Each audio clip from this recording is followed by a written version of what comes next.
Subscribe to our channel by clicking the subscribe button. Click the bell button and enjoy the latest uploads from our channel. नमस्कार दोस्तों, my self doctor आनंद, आप सभी का बहुत बहुत स्वागत है हमारे यूट्यूब चैनल में। दोस्तों, आज हम बात करने वाले हैं इस समय की एक और ट्रेंडिंग बीमारी के बारे में जिसका नाम है म्यूकोरमाइकोसिस यानी कि ब्लैक फंगस। तो आज हम बात करेंगे कि ये ब्लैक फंगस या म्यूकोरमाइकोसिस क्या होता है, किस टाइप के डिजीज़ है, क्या कारण है इसके और इसके सिम्टम्स क्या हैं, और आखिर में हम बात करें कि हम क्या उपाय करें जिससे हम इस म्यूकोरमाइकोसिस या ब्लैक फंगस से बच सकते हैं। तो चलिए इस वीडियो को शुरू करते हैं।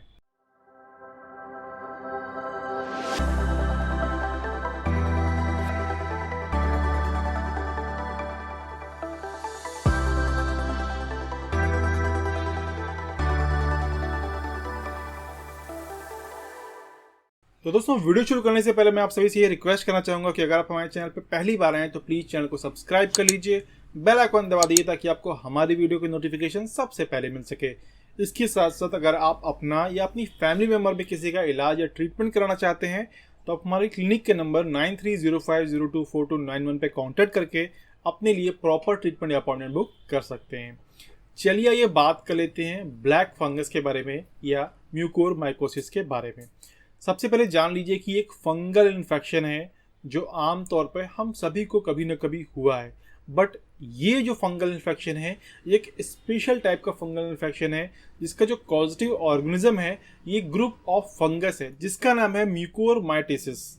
ये जो इन्फेक्शन है, फंगल इन्फेक्शन से हम नॉर्मल भाषा में बोलते हैं, ये आमतौर पे हमारे वातावरण में तो हमेशा फैला हुआ है, यानी कि हमारा जो इन्वायरमेंट है इसमें ये फंगल है, बट हमको नहीं हो रहा है। क्यों नहीं हो रहा है? क्योंकि हमारी इम्यूनिटी स्ट्रांग है, हमारा जो रोग प्रतिरोधक क्षमता है बॉडी का वो स्ट्रांग है, अच्छा है, इस वजह से नहीं होता।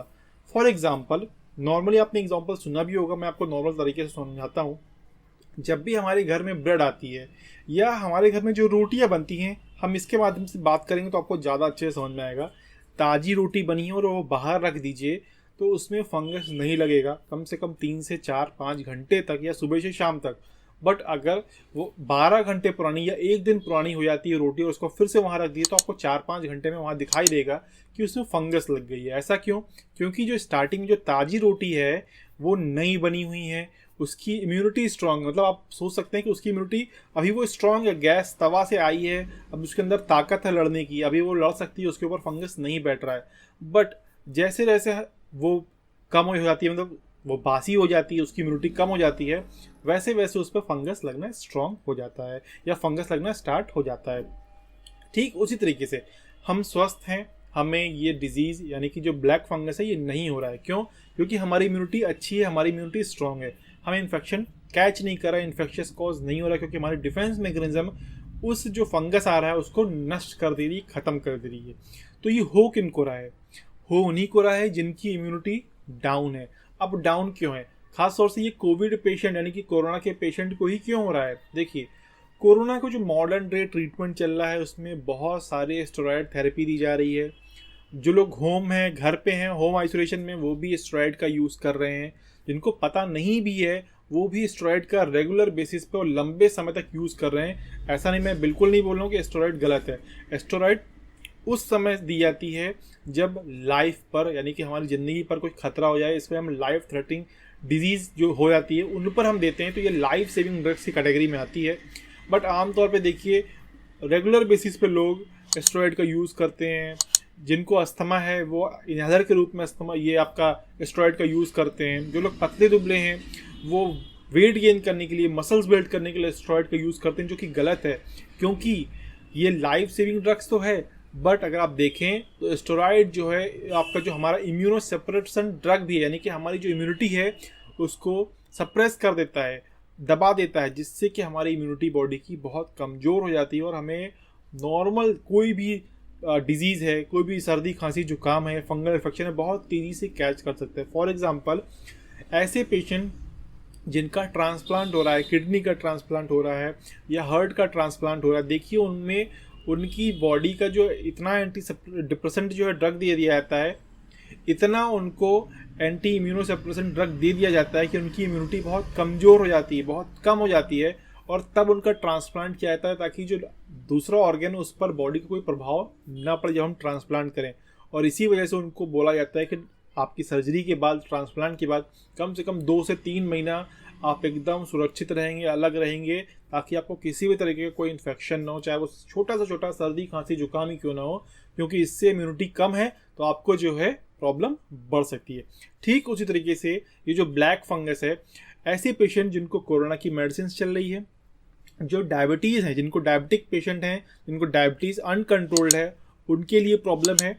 और ऐसे लोग जो लगातार दिन भर एक ही बिस्तर पर पड़े हुए हैं क्योंकि उनको कोविड है, उनको वो रेस्ट कर रहे हैं। अब इन तीनों को मिला दिया जाए तो ऐसा पेशेंट जिसको कि कोविड भी है, कोविड की मेडिसिन चल रही है, कुछ एंटी इम्यूनोसप्रेसेंट जो है आपकी मेडिसिन चल रही है, जैसे कि स्टेरॉयड थेरेपी चल रही है लंबे समय तक, इसी वजह से स्टेरॉयड थेरेपी या कुछ और मेडिसिन की वजह से आपका बीपी जो है, बीपी बढ़ रहा है, आपका शुगर बढ़ रहा है, शुगर शूट कर रहा है, मतलब अनकंट्रोल्ड हो गया, आपकी मेडिसिन से कंट्रोल नहीं हो रहा है, आपको वहाँ पर बहुत बड़ा खतरा हो सकता है। इसके साथ साथ जो लोग कोविड के पेशेंट हैं वो 10 से 15 दिन एक ही बिस्तर पर रहते हैं, अकेले रहते हैं, उनका बिस्तर ना हो तो साफ़ हो पा रहा है और वो घर पे रेस्ट कर रहे हैं, उनकी वजह से, मतलब उनकी जो इस आदत तो नहीं बोल सकते, यही मेन कारण होता है कि आदमी एक साथ बेड पे बैठा हुआ है, एक ही कमरे में, बाहर वातावरण में नहीं जा पा रहा है, घूम फिर नहीं पा रहा है, जिसकी वजह से बॉडी में अच्छी सांस आए, अच्छी धूप लगे उसको और उसकी इम्यूनिटी बूस्ट हो सके। तो ये सारे मेजर कारण हैं। और जो मैंने बताया वो जो फंगल था उसकी वजह से, उस फंगस की वजह से भी ये मेजर कारण है। और ये जो है, जो मैंने इन्वायरमेंट बताया, ये एक इन्वायरमेंट बन रहा है जहाँ पर आपको कोविड का मरीज है, मेडिसिन चल रही है, स्टेरॉयड थेरेपी चल रही है, डायबिटीज़ भी है, और वो एक ही जगह बैठा हुआ है, इस वजह से बढ़ रहा है। अब बढ़ता कैसे है? ये जो फंगल इन्फेक्शन है, ये हमारी जो आर्टरीज है, ये जो वेन्स हैं, इनको छेद देता है। छेद मतलब कि इसके आर पार निकल जाता है, डिस्ट्रॉय कर देता है, जिसकी वजह से ये और ज़्यादा घातक होता है। कैसे?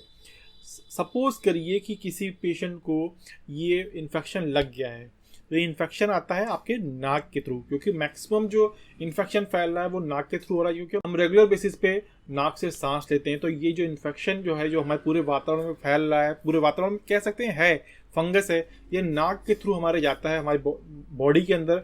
और हमारे ये दो जो साइनस होते हैं, साइनस यहाँ और यहाँ, मतलब दोनों गाल पे सामने की साइड में, और फ्रंट, यानी कि हमारे जो आपका ये फ्रंटल एरिया है, माथे का जो एरिया है, यहाँ पर दो साइनस रहता है। इन साइनस को ये इन्फेक्टेड कर देता है। इससे क्या होता है? हमारा सिर भारी भारी लगने लगता है, सर्दी खांसी जुकाम लगने लगता है, समटाइम्स फीवर आ जाता है। और जब ये ऊपर के साइनस को जो इन्फेक्टेड करता है तो हमारा सिर दर्द करने लगता है, हमें धुंधला दिखाई देने पड़ता है, सिर दर्द के साथ साथ चक्कर आने लगता है। तो ये सारी मेजर सिम्टम्स हैं। और ये जो इन्फेक्शन जो बढ़ रहा है, यानी कि जो फंगस है, जैसे मैंने स्टार्टिंग में आपको बताया कि ये जो हमारी ब्लड वेसल्स है उनको डिस्ट्रॉय कर देता है। तो ये जहाँ जहाँ जाएगा उस पार्ट को डिस्ट्रॉय करता जाएगा। डिस्ट्रॉय कैसे करता जाएगा? जो हमारी ब्लड वेसल्स हैं उनको डिस्ट्रॉय कर देगा। तो हमारी ब्लड सप्लाई हो रही है वो प्रॉपर नहीं हो पाएगी, और जो पार्ट है, जिस पार्ट में वो इन्फेक्शन दिया हुआ है, वो पार्ट काला पड़ जाएगा। इसीलिए इसका नाम ब्लैक फंगस है। अब इसमें क्या होता है, नॉर्मल हम देखें तो हमारे किसी पार्ट में कोई प्रॉब्लम हो गई है, तो हमारी जो ब्लड सप्लाई है, कोई आपने मेडिसिन दिया, इंट्रावेनस हमने कोई मेडिसिन दिया, तो वो ब्लड सप्लाई के थ्रू वहाँ जाकर उसको ठीक कर देती है। पर यहाँ पर मैंने जिससे बोला कि ये ब्लड वेसल्स को डिस्ट्रॉय करता है, यानी कि हमारे आर्टरी और वेन्स को ये डिस्ट्रॉय कर देता है, जिसकी वजह से ब्लड सप्लाई नहीं पहुँच पाती और वो पार्ट काला हो जाता है। और ये इन्फेक्शन धीरे धीरे नाक के थ्रू हमारा साइनस तक पहुँचता है, आई तक पहुँचता है।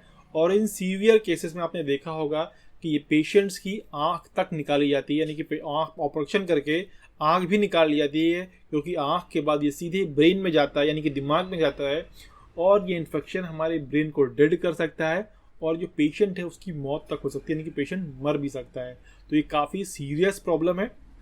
और ये लगभग अभी तो स्टार्ट हुआ है ये फेज़, बहुत कम केसेस निकल के आ रहे हैं, बट जो इसकी मोर्टैलिटी रेट है वो 80% तक, यानी कि 80% लोग जो है इससे डेथ हो जा रही है, क्योंकि इन्फेक्शन अभी धीरे धीरे फैल रहा है। इसलिए लोगों को जागरूक करना है। मैं जागरूक कर रहा हूँ, लोगों को बता रहा हूँ कि आप किस तरीके से बचें। जैसे ही आपको इस टाइप के सिम्टम्स दिखाई देना स्टार्ट करें, आपको तुरंत अपने डॉक्टर से मिलना है और तुरंत इलाज करना है, क्योंकि जो जैसे मैंने बोला कि हमारी जो वेसल्स है उसको डिस्ट्रॉय करता है। तो जितनी जल्दी आप डॉक्टर के पास जाएंगे, जितनी जल्दी आप मेडिसिन लेना स्टार्ट करेंगे, आपका सिर्फ उसी पार्ट, जिस पार्ट से स्टार्ट हुआ है सिर्फ वही पार्ट शायद हटाना पड़े, या सिर्फ उसी पार्ट का हमें ट्रीटमेंट करना पड़े और आप बच सकते। नहीं तो अगर ये आँख तक पहुँच गया, साइनस तक पहुँच गया, ब्रेन तक पहुँच गया, तो पेशेंट को बचा पाना बहुत मुश्किल है। पेशेंट का जो फैटेलिटी रेट है वो इतना हाई हो जाता है कि आप बचा नहीं सकते। इन्फेक्शन इतना ज़्यादा हो चुका होता है कि आप बचा नहीं सकते पेशेंट को, क्योंकि ब्लड सप्लाई बंद हो चुकी है, ब्लड सप्लाई डेड हो चुकी है, और ब्लड सप्लाई नहीं पहुंच पाएगी तो मेडिसिन भी हम नहीं दे सकते। तो एक छोटी सी वीडियो जहां पर मैंने बताने की कोशिश की कि जो ब्लैक फंगस है वो क्या होता है, किस तरीके से होता है, कारण क्या है इसका, क्यों हो रहा है, और इसके सिम्टम्स क्या हैं। अगर हम इसके ट्रीटमेंट के बारे में बात करें तो ट्रीटमेंट जैसा मैंने बोला कि आपको कुछ उपाय करने हैं। कैसे करने हैं? आप कोविड पेशेंट हैं, आप अपने आप को खुश रखिए, अपने आप को अच्छा महसूस करिए, पॉजिटिव एनर्जी लेके आइए। इसके साथ साथ आप अपनी इम्यूनिटी पे काम करिए। ऐसा नहीं कि आपको एक बार कोविड हो गया तो आप अपनी इम्यूनिटी पे काम नहीं करेंगे, आपको रेगुलर बेसिस पे अपनी इम्यूनिटी पे काम करना है। ऐसी चीज़ें खाइए, ऐसी विटामिन सी लीजिए, खट्टी चीज़ें खाइए जिससे आपका जो है इम्यूनिटी सिस्टम इंक्रीज हो सके। इसके साथ साथ आप एग खा सकते हैं, यानी कि अंडा खा सकते हैं, ओमेगा 3 ले सकते हैं जिससे आपकी इम्यूनिटी बूस्टअप हो सके। इसके साथ साथ हाइजीन को मेंटेन करिए। हाइजीन मतलब आपको रेगुलर बेसिस कहने का मतलब है डेली बेसिस पे आप नहाइए, अपने आप को फ्रेश रखिए, अपने आप को सैनिटाइज करिए। रेगुलर बेसिस पे हमेशा आप सैनिटाइजेशन का यूज़ करिए। जिस बिस्तर पे आप सो रहे हैं उसको साफ़ सुथरा रखिए। जो आपका कमरा है, अगर आप कोविड पेशेंट हैं और आपको अलग रह रहे हैं अपने परिवार से, तो जो आपका कमरा है उसको अच्छा रखिए, साफ़ सुथरा रखिए। कोशिश करिए कि उसमें प्रॉपर वेंटिलेशन है, यानी कि जो हवा है ऐसा ना हो कि जो हवा अंदर है 10 दिन से वही हवा चल रही है, बाहर से कोई दूसरी हवा, मतलब बाहर की हवा अंदर आ नहीं पा रही है। ऐसी खिड़की होनी चाहिए आपके कमरे में जिससे सूरज की रोशनी अंदर तक आए, जिससे कि आपको फ्रेशनेस महसूस हो के फ्रेश हवा मिले और आपके कमरे में इन्फेक्शन ना हो और आपको इन्फेक्शन ना फैले। तो ये कुछ उपाय हैं। कुछ मेडिसिन भी हैं जिसको आप यूज़ कर सकते हैं, जैसे कि होम्योपैथिक में इम्यूनिटी बढ़ाने के लिए आप आर्सेनिक एल्बम का आप यूज़ कर सकते हैं जिससे इम्यूनिटी ग्रो हो सके। फंगल इन्फेक्शन स्टार्टिंग में हो रहा है तो आप स्टार्टिंग में तुरंत कैच करेंगे। अगर आप तुरंत कैच कर पा रहे हैं और अपने आप साइन एंड सिम्टम्स बताएंगे तो साइन एंड सिम्टम यानी कि सिम्टम्स के हिसाब से सिम्टोमेटिक ट्रीटमेंट करके हम होम्योपैथिक मेडिसिन भी दे सकते हैं। तो एक छोटी सी वीडियो आप सभी के लिए। वीडियो पसंद आई तो प्लीज़ वीडियो को लाइक करिए, वीडियो को शेयर करिए सोशल मीडिया प्लेटफॉर्म पे, फेसबुक पे, इंस्टाग्राम पे, व्हाट्सएप पे, जहाँ पर भी शेयर करिए और ज़्यादा से ज़्यादा शेयर करिए ताकि लोग जान सकें कि ये ब्लैक फंगस या म्यूकोरमाइकोसिस क्या है और इससे हम किस तरीके से बच सकते हैं। चैनल पे नए हैं तो प्लीज़ चैनल को सब्सक्राइब करिए, बेल आइकन दबा दीजिए ताकि आपको हमारी वीडियो की नोटिफिकेशन सबसे पहले मिल सके। तो मैं डॉक्टर आनंद मिलता हूँ आपसे इसी तरह के अगली वीडियो में। तब तक के लिए नमस्कार, जय हिंद, जय भारत।